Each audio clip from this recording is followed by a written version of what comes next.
Boa tarde aí os jovens do nono ano, né? Nós hoje estamos com essa proposta aí de fazer uma pequena atividade. Espero que vocês aí estejam bem, né? E nós estamos com muita saudade, mas que os tempos aí de quarentena possam, né, fazer com que você leia mais, escreva mais, interaja mais com a gente possa aprender também mais, né? Então, a proposta hoje é que vocês façam essa pequena atividade que eu sei que vai ser moleza para vocês. Então, primeira questão diz assim: seja A um conjunto A, né, formado pelos elementos 1, 2, 4 e 7. Considere as afirmações. Ó, o detalhe é só você lembrar do seguinte. Eu só posso usar o símbolo pertence e não pertence quando é de elemento para conjunto. Os símbolos contém, não contém, está contido, não está contido, eu só posso usar de conjunto para conjunto. Então você vai olhar, são 4 afirmativas, né? Ele está perguntando: 1 pertence ao conjunto A, 2 está contido no conjunto A, né? Vazio está contido em A. O conjunto formado pelos elementos 1 e 2 pertence a A, né? Então, dessas afirmações, você vai dizer quais são as corretas, né? Não esqueça que eu só posso usar o símbolo pertence e não pertence se for de elemento para conjunto. Contém, não contém, ou está contido e não está contido, de conjunto para conjunto. Segunda questão: determine os moradores de certa vila, né, de casas, sabendo que 36 delas gostam de assistir TV, 47 gostam de ir à academia e 26 gostam dos dois. Então, se 92 moradores opinaram, então o total deles que não gostam nem de TV nem de ir à academia é... Olha só, o que você vai fazer? Você vai fazer um procedimento de conjunto, onde você vai determinar o universo, né? Você faz aí um retângulo. Dentro desse retângulo, né, você vai fazer dois diagramas de Venn, né? Um intercedendo o outro. Por que um intercedendo o outro? Porque tem indivíduo aqui que gosta dos dois, ó. 23 gostam dos dois. Esses 23 vão ficar justamente na intersecção. E aí você tem que tomar cuidado. Os 47 que gostam de ir à academia, desses 47, os 23 já estão inclusos. Então, você tem que fazer a diferença dos 47 menos os 23 para descobrir quantos gostam apenas de ir para a academia. Os 36 também já estão inclusos, que são os que gostam da TV, né? Então, esses 36 menos os 23 que gostam dos dois ao mesmo tempo. E aí você descobre quantos gostam somente de TV sem ir para a academia, certo? Então, você coloca na intersecção o 23 e faz a diferença tanto do 36 menos 23 como do 47 e 23 para descobrir quantos gostam apenas de TV e apenas de ir para a academia, separadamente. Depois você soma tudo. Ao somar tudo, você vai ter justamente aqueles que gostam somente de TV, gostam somente da academia e gostam dos dois. Descoberto isso, você não tem a quantidade de moradores, então você vai descobrir, pegando a quantidade de moradores, menos esse total geral aí, que você vai obter justamente somente aqueles que não gostam nem de um e nem do outro, que vai ficar fora do diagrama, mas dentro do retângulo que você colocou aí. Por quê? Porque é uma comunidade, né? São os moradores dessa vila. Certo? Esse é o procedimento.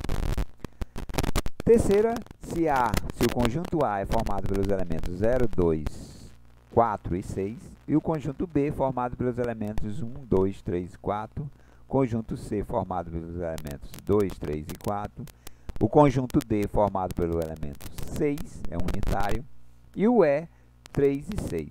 Então, o conjunto E menos, né? Esse menos aí significa diferença, é tudo que tem no E, mas não tem nos outros, né? Aí, ó, qual é a dica que eu dou para vocês aí? Primeiro, é como se você fosse funcionar aí como uma expressão numérica. Primeiro, você tem que resolver o que está dentro do parênteses. Primeira coisa que você vai fazer, qual é a intersecção de A e B? Você vai pegar o conjunto A e o conjunto B e fazer a intersecção. Depois, você vai fazer a diferença de C e D. Né? A diferença entre C e D, que é tudo que tem no C, mas não tem no D. Depois que você fizer a resolução desse elemento com esse elemento, você faz a união. Você vai unir os dois, certo? Unir esses dois. Quando fizer a união, aí sim você está pronto para pegar o E menos o resultado que você obteve aqui, certo? Então, lide como se fosse uma expressão numérica. Resolva logo o que está dentro do parênteses. Quarta questão. Seja o conjunto A formado pelos elementos menos 4, menos 3, menos 2, menos 1. Conjunto B, menos 3, menos 2, menos 1. E o conjunto C, menos 3 e menos 1. Qual é o conjunto que representa A menos B unido a B menos C? Ora, o que é A menos B? É tudo que tem no primeiro, mas não tem no segundo. Você vai pegar os elementos que tem aqui, mas não tem aqui. O que é o B menos C? É tudo que tem no B, mas não tem no C. Então, você vai pegar os elementos que tem aqui, mas não tem aqui. Depois, você vai unir os dois. E aí, você tem justamente a resposta. Quinta questão. Seja o conjunto A formado pelos elementos x, y e z, e B formado pelos elementos A, x, y e t. Assinale a alternativa que apresenta A menos B. O que é A menos B? Tudo que tem em A, mas não tem em B. Ok? Sexta questão. Sabendo que o A, o B e o C, podemos afirmar que o conjunto A intersecção B unido a C. Primeiro, resolvo o que está dentro do parênteses, né? Então, você vai fazer A intersecção B. O que é intersecção mesmo? Lembre, é tudo que tem em um e no outro ao mesmo tempo. Depois que você descobrir esses elementos, aí você junta com C. E aí você vai ter justamente a sua resposta. Sétima questão. A sétima questão, o jovem Igor Lima e a jovem Ana Castro são os pais de Aira. A família quer viajar nas férias de junho. Igor Lima conseguiu tirar as férias da fábrica do dia 2 até o dia 28. Então, é como se você for fazer o conjunto do Igor, 2, 3, 4, 5, 6, 7, 8, até chegar no 28. A jovem Ana Clara obteve licença no escritório a partir do dia 5 até o dia 30. Então, as férias dela vai de 5 a 30. E as férias da jovem Aira, que é a filha dos dois, na escola, vai do dia 1º até o dia 25. Durante quantos dias a família pode viajar sem faltar às suas obrigações? Então, o que você vai fazer? Ora, você vai pegar desses resultados, em relação ao menor, você vai ver qual é o menor valor que você pode pegar e qual é o maior valor que você pode pegar. E ver quantos dias dá. Então, qual é o dia que eles podem viajar juntos, sem que falte nenhum compromisso, e qual é o dia que eles podem voltar das férias sem que falta nenhum compromisso, né? Então, você vai pegar qual é o menor valor e qual é o maior valor e verificar quantos dias dá. Pronto, você vai ter justamente o período de férias que essa família maravilhosa pode passar aí. Oitava questão. Numa classe de 30 alunos, 6 gostam de matemática e história, 6 gostam das duas, certo? 20 gostam de história e 16 gostam de matemática. Eu não gostei muito da proporção, porque tem mais gente gostando de história do que de matemática, mas tudo bem, deixa para lá. O número de alunos dessa classe que gosta somente de matemática é, olha só, os 30 alunos, né? Ele diz que nessa classe não tem ninguém que não goste nem de uma e nem da outra. Ou gosta de uma, ou gosta da outra, ou gosta das duas, certo? Então, aí você precisa só dos 2 diagramas de Venns. Então, você vai fazer o diagrama e vai fazer outro diagrama. Por que que nesse diagrama que você vai fazer, um intercepta o outro? Por que que um intercepta o outro? Porque tem gente que gosta das duas ao mesmo tempo. Então, você vai começar por essa intersecção. Então, a intersecção, aí no caso aí vai ser 6. 6 é o que vai ficar na intersecção. Esse 20, ele gosta de história. Só que os 6 já estão dentro. Então, você vai fazer a subtração para verificar quantas pessoas gostam apenas dessa outra relação, né? Então, vai ser 20 menos 6. Tá.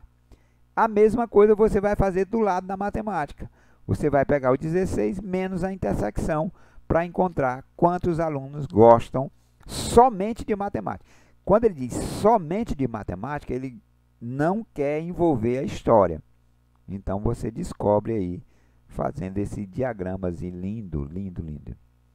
Ó, numa pesquisa de mercado, verificou-se que 15 pessoas utilizam pelo menos um dos produtos, ou A ou B.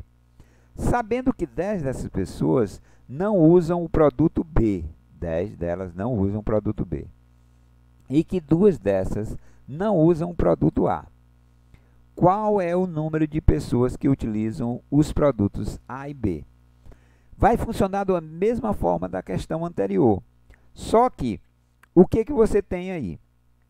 Você tem 2 diagramas, porque são 15 pessoas que gostam tanto de um, ou gostam de um, ou gostam do outro, ou gostam dos 2. Essas 15 pessoas. Você faz os 2 diagramas, que é o produto A e o produto B, e ele quer justamente o x que está lá na intersecção. Sendo que ele já deu as partes que estão fora. Porque ele diz que 10 dessas pessoas não usam o produto B. Se ele não usa o produto B, então qual produto ele vai usar? Isso mesmo, rapaz. Pessoal inteligente mesmo. Ele vai usar o produto A. Isso mesmo. Então, 10 pessoas só gostam do produto A. E 2 não usam o produto A. Se ela não usa o produto A, isso mesmo, ela vai usar o produto B. Então, vai ficar 10 mais x mais 2 igual a quanto? Perfeito, 15. E aí você resolve essa expressãozinha e descobre justamente quantas pessoas gostam dos 2. 10ª questão, ele diz justamente isso, ó. Sendo m sobre n a fração irredutível a 1,8666 sobre 0,444, é correto afirmar que m mais n é igual a... Qual é o procedimento que você vai fazer nessa questão? Essa questão é muito simples, né? Primeira coisa que você vai fazer, você vai transformar esses números em frações. Frações geratrizes. Então, veja e perceba que são números decimais periódicos. Então, como é, professor, que transforma um número decimal periódico em fração? Lembre da velha OBSzinha que nós falamos, né? Você junta a parte não periódica com a periódica, menos a não periódica e coloca no numerador. No denominador, você vai colocar tantos 9 quantos forem os números que formam o período. Lembre que período é a parte que se repete. Parte não periódica é aquilo que não se repete. Parte periódica é aquilo que se repete. Você vai fazer esse valor. Se tiver algum número não periódico depois da vírgula, você vai colocar um zero para cada número, certo? Você vai fazer isso para as duas. Depois você vai ficar uma fração sobre outra fração. E aí você vai ter uma divisão de fração. Na divisão de fração, você tem que lembrar, divisão de fração, conserva a primeira e multiplica pelo inverso da segunda. Perfeito. Conserva a primeira e multiplica pelo inverso da segunda. E aí, ó, invertendo, você vai ter multiplicação de fração. Numerador por numerador, denominador por denominador. Pronto. Você vai descobrir quanto é o valor do m e quanto é o valor do n depois de simplificar. Não esqueça de simplificar, porque ela tem que estar na forma irredutível. Beleza? Então, prosseguindo aí na nossa atividade, vamos aí para a próxima questão. Questão de número 11. A soma da dízima periódica e da fração 7/9 é... A dica é a mesma. Você pega essa dízima periódica e transforma ela em uma fração. Junta a parte não periódica com a periódica, menos a não periódica. Para cada número que forma o período, você vai colocar um 9 no denominador. Se tiver algum número não periódico depois da vírgula, um zero. No caso aí não tem, não vai precisar de zero. Pronto. Some as duas. Veja se os denominadores são iguais. Se os denominadores são iguais, soma o numerador e conserva o denominador.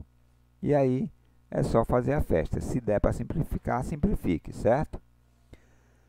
12ª, considere os conjuntos A, B, analise os itens. 3 está contido em A. A intersecção B é igual a 2, 4 e 6. A menos B unido à intersecção B é igual a A. São 3 afirmações. E aí você vai dizer quais delas são corretas. 13ª, o número escrito na forma de fração, isso daí é um decimal exato, não é dízima periódica, né? Se é decimal exato, você vai escrever ele na forma de fração. Professor, como é que eu faço isso? É fácil demais. Decimal exato na forma de fração, você escreve o número sem a vírgula no numerador, na parte de riba, ou, Pecília está por aí, né? Então, na parte de cima, né? Coloca o numerador sem a vírgula. No denominador, você vai colocar o número 1, acompanhado de tantos zeros quantos forem os números depois da vírgula. Isso quer dizer, se tiver um número depois da vírgula, um zero, vai ficar 10. Se tiver 2 números depois da vírgula, 2 zeros, então vai ficar 100. 3 números depois da vírgula, 3 zeros, então vai ficar 1000. E assim sucessivamente, certo? Então, essa é a 13ª. 14. Na 14ª questão, você vai ter a fração geratriz. Aí sim é uma dízima periódica. Junta a parte não periódica com a periódica, menos a não periódica, e coloca no numerador. No denominador, você vai colocar tantos 9 quantos forem os números depois da vírgula. E para cada número que está depois da vírgula, que não é periódico, você vai colocar para cada um zero. Então, aí, nesse caso, aí vai precisar, viu? O número 2,12, escrito na forma de fração, é decimal exato.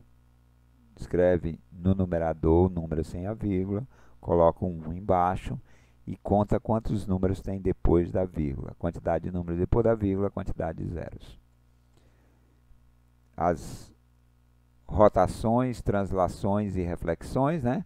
Você vai dizer aí qual é a ordem, né? Lembre que rotação é quando você tem um ponto fixo e ele gira. Rotação, tem ângulo. Ele faz essa... vai ficar o objeto de cabeça para baixo, às vezes, ou de lado, né? A translação é quando ele se desloca lateralmente, ou então para cima e para baixo. Ele não muda, ele não muda. E a reflexão é como se fosse o espelho. O que tem desse lado vai se refletir do outro, certo? Então, você vai dizer qual é a ordem aí desses indivíduos. O demais, né, só um pequeno versículo que está lá em Provérbios 4:12, né? E em nenhum outro há salvação, porque também debaixo dos céus nenhum outro nome há, dado entre os homens pelo qual devamos ser salvos, né? A não ser Jesus Cristo. Então, que vocês possam fazer essa atividade aí com bastante desempenho, né? Qualquer dúvida pode me chamar pelo Zap. Eu vou estar colocando tanto o arquivo quanto o print dessa atividade, que vocês possam ter um bom desempenho e até a próxima. Tchau, valeu!